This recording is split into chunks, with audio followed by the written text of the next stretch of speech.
30 बसों के फर्जी रजिस्ट्रेशन पर एआरटीओ सहित 7 लोगों के खिलाफ मुकदमा दर्ज करने के आदेश। उत्तर प्रदेश के महोबा जिले में बीते 7 वर्षों से फर्जीवाड़े का आरोप झेल रहे पीड़ित को पुलिस और प्रशासनिक अधिकारियों से बार बार शिकायत दर्ज कराने के बाद भी न्याय नहीं मिला। सिस्टम के जाल में फंसे पीड़ित ने थक हार कर कोर्ट का दरवाजा खटखटाया, तब कहीं उसे न्याय की उम्मीद नजर आई है। पीड़ित की शिकायत पर न्यायालय ने तत्कालीन एआरटीओ सहित अन्य 6 बस ऑपरेटरों के खिलाफ मुकदमा दर्ज करने के आदेश दिए हैं। एआरटीओ सहित बस ऑपरेटरों के खिलाफ मुकदमा दर्ज होने के आदेश से परिवहन विभाग में हड़कंप मच गया। दरअसल मामला मुख्यालय स्थित उप संभागीय परिवहन कार्यालय से जुड़ा है, जहां 30 से ज़्यादा बसों के रजिस्ट्रेशन पीड़ित की जानकारी के बिना फर्जी पेपर लगाकर करने का आरोप है। कबरई कस्बा के इंद्रनगर मोहल्ला के रहने वाले सत्येंद्र कुमार अग्निहोत्री पुत्र जागेश्वर प्रसाद ने मुख्य न्यायिक मजिस्ट्रेट के न्यायालय में धारा 173 बीएनएस के तहत प्रार्थना पत्र देकर 30 से ज़्यादा बसों के रजिस्ट्रेशन में परिवहन कार्यालय के पत्रावली से आईडी की फ़ोटो निकालकर फर्जी पंजीयन पीड़ित के पते पर कर दिए गए। आरोप है कि ऐसी बसों के बारे में पीड़ित को कोई जानकारी नहीं थी और न ही उसके हस्ताक्षर आईडी में शपथ पत्र में उसकी सहमति ली गई थी। आरोप है कि पूर्व में पंजीकृत वाहनों की पत्रावली से उसकी आईडी निकालकर 7-8 साल पहले पंजीयन कर दिए गए। बसों के ऑनलाइन चालान होने तथा डिमांड पीड़ित के नाम जारी होने पर 2019 में इस फर्जी बस पंजीयन मामले की जानकारी हुई। उच्च अधिकारियों को शिकायत पत्र देकर बसों के पंजीयन पत्रावली में लगे आईडी की जांच की मांग की गई और तत्काल बसों के पंजीयन करने वाले बाबू आरटीओ पर कार्रवाई करने की मांग की गई। कई बार शिकायत दर्ज कराने के बाद भी मामले में कार्रवाई न होने से परेशान होकर पीड़ित ने सीजेएम कोर्ट की शरण ली। न्यायालय ने मामले को गंभीर मानते हुए कबरई थाना को तत्कालीन एआरटीओ सहित सभी बसों के मालिकों के खिलाफ मुकदमा दर्ज कर कार्रवाई करने के निर्देश दिए।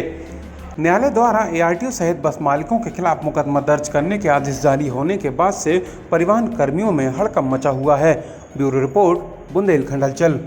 हमें ये जानकारी मिली थी कि महोबा एआरटीओ कार्यालय में 70 बसों को फर्जी तरीके से यहाँ के लोगों के नाम केयर ऑफ करके उनका नाम और एड्रेस इस्तेमाल करके बसों को यहाँ पे रजिस्टर्ड किया गया है, जो बसें पूरे देश में और पूरे प्रदेश में ट्रैवल कर रही हैं, सवारियों को यहाँ से वहाँ ले जा रही हैं। उन ना ही बसों का कोई बीमा है, ना परमिट है, सब एक ही नंबर का इस्तेमाल करके 5-5, 10-10 बसें चल रही हैं। और जितनी भी बसें हैं इनके मालिकों का पता नहीं, ये मालिक कहाँ के हैं और इन बसों को यहाँ से किस तरह से रजिस्टर्ड कराएं हैं, कैसे फाइनेंस कराएं हैं। और जो मेरे पास मामला आया ये कबरई का है, सत्येंद्र अग्निहोत्री सत्तू महाराज करके ये व्यक्ति हैं, कबरई के इंद्रनगर निवासी हैं।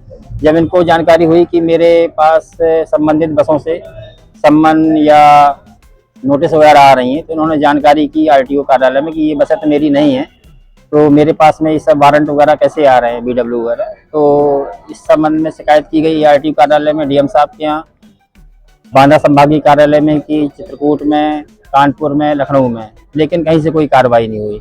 इसके बाद में आश्वासन मिलता रहा कि हम आपका नाम हटा देंगे, लेकिन कोई किसी भी प्रकार से कोई कार्रवाई न होने पे पिछले साल जुलाई 2024 में माननीय न्यायालय मुख्य न्यायिक मजिस्ट्रेट के समक्ष 156(3) का वाद प्रस्तुत किया गया, जिसमें न्यायालय द्वारा भी कबरई थाने से, सीओ ऑफिस से और एआरटीओ कार्यालय से इसमें जांच आख्या मंगाई गई, जिसमें उन्होंने रिपोर्ट लगाकर भेजी कि इसमें मामला प्रचलित है, जिसकी जांच चित्रकूट में चल रही है। फिर वहाँ से भी कोई आश्वासन नहीं आया, कोई स्पष्ट जांच नहीं आई।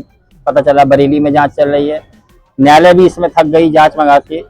जब कोई स्पष्ट जानकारी नहीं हो पाई, तब माननीय न्यायालय ने तत्कालीन एआरटीओ और 6 मोटर मालिक हैं, बसों के मालिक, जो राजस्थान तरफ के रहने वाले हैं, जिनके नाम 8-8, 10-10 बसें यहाँ पर पंजीकृत हैं, तो उनके खिलाफ एफआईआर के आदेश किए गए हैं कि 15 दिन के अंदर एफआईआर दर्ज करके कठोर कार्रवाई करने की आदेश हुए न्यायालय की तरफ से।